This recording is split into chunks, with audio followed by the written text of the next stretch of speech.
Onde estavam os anões durante a Guerra do Anel? Essa pergunta incomoda muita gente faz tempo. Gondor estava lutando para sobreviver, Rohan indo para a guerra, os elfos saindo da floresta, tinha até os hobbits levando o anel até Mordor. E os anões? Parecia que eles não estavam fazendo nada, né? Porém, isso está completamente errado. E hoje eu vou te mostrar que os anões pagaram um preço muito caro pela derrota do Sauron. E vou te falar também da estratégia do Sauron para combater os povos livres. E no final você ainda vai ver o porquê que essa guerra, digamos assim, esquecida foi tão importante quanto a Batalha dos Campos Pelennor. E aí, meu querido, beleza? Eu sou o Fael e você tá no Mansão Nerd, o canal onde fala de tudo sobre fantasia, principalmente do universo Tolkien. Então já deixa seu like e se inscreve no canal. Mas bora começar, né? Como eu falei, no Senhor dos Anéis quase todo mundo entra na luta contra o Sauron. Porém, muita gente acha que o Gimli é o único anão que tá nessa guerra. E se questionam por que não tem nenhum exército indo para Gondor. Afinal de contas, os anões são muito poderosos. E bom, Erebor já tinha sido reconquistada há tempo suficiente para se reerguer. E o Dain, Pé de Ferro, que tinha matado Azog lutando, estava no comando da Montanha Solitária.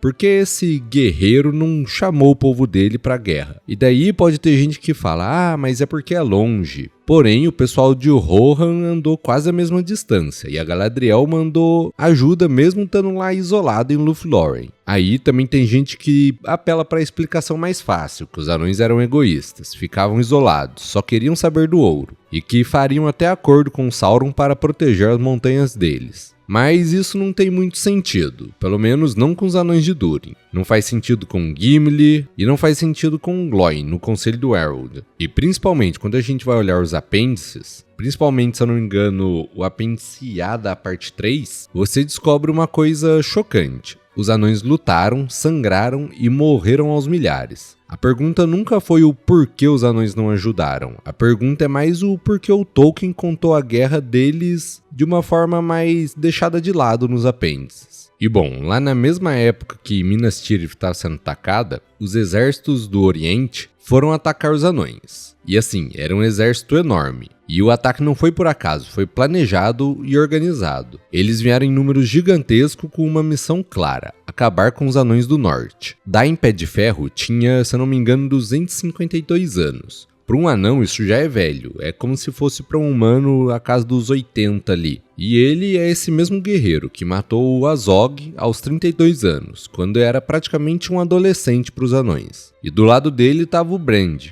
que é o rei de Dali, que é aquela cidade do lago, sabe? E ele era neto do Bard, que é quem matou o Smaug. Enfim, durante dias, os anões e homens aguentaram. Até que então, no mesmo dia da Batalha dos Campos do Pelennor, enquanto a Elwin enfrentava o Rei Bruxo, Dai e Brand estavam na batalha final deles. Os exércitos orientais quebraram os portões. Os anões e os homens recuaram para os degraus de Erebor, e lado a lado eles fizeram uma última defesa. Brand caiu primeiro, e então Dain foi para cima sobre o corpo do seu amigo. Com um machado na mão, com 252 anos, esse anão velho lutou com tanta força que fez os orientais recuarem. E nos apêndices eles contam que Dain, mesmo velho, lutou de pé sobre o corpo do seu amigo, na frente dos portões, até ele cair. Uma coisa que já seria impressionante para qualquer guerreiro. Então, quando o Dain finalmente caiu, ele estava sobre o corpo do seu amigo, tendo lutado com tudo até o fim. Morreu lutando sem ceder nem um pouco da sua montanha. Os sobreviventes se trancaram dentro de Erebor,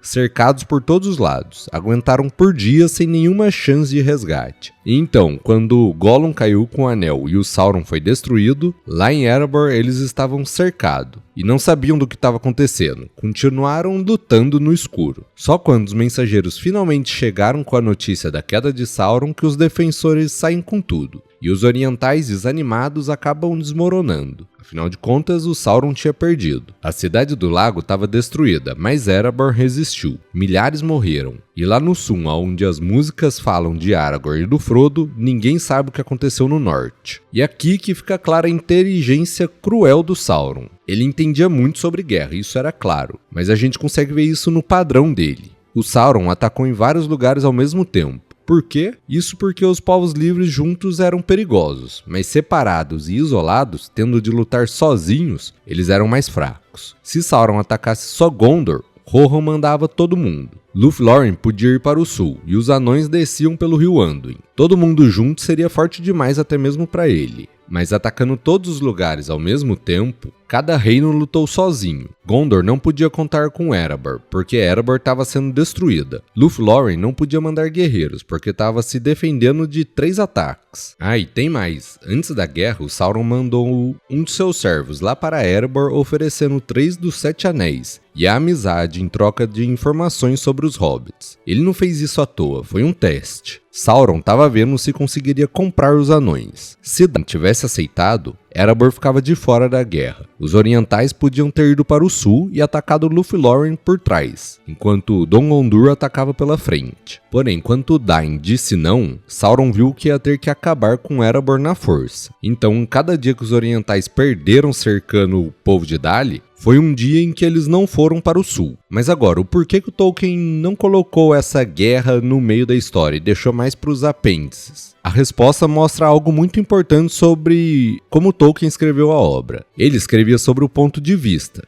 sobre como as histórias são contadas. A história principal acompanha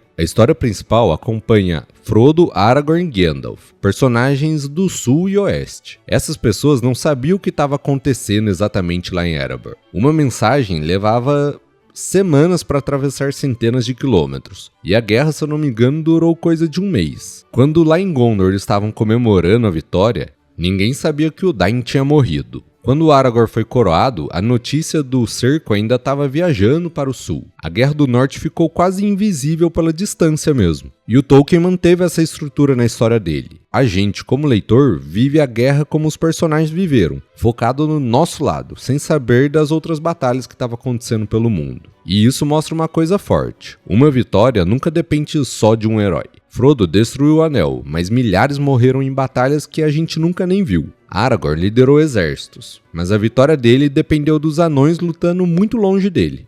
Então, quando alguém te perguntar o porquê que os anões não ajudaram, você tem que responder que eles ajudaram, morreram aos milhares e resistiram, quando desistir seria mais fácil. E eles garantiram que o Sauron lutasse em vários lugares ao mesmo tempo, assim podendo enfraquecer ele. Mas agora, você gostou desse vídeo? Se sim, por favor, deixe um comentário porque isso ajuda demais o canal. E se quiser ajudar ainda mais, eu vou estar deixando o Live Pix aqui. Porém, só o seu comentário já me ajuda muito. Então é isso, fiquem com Deus e fui!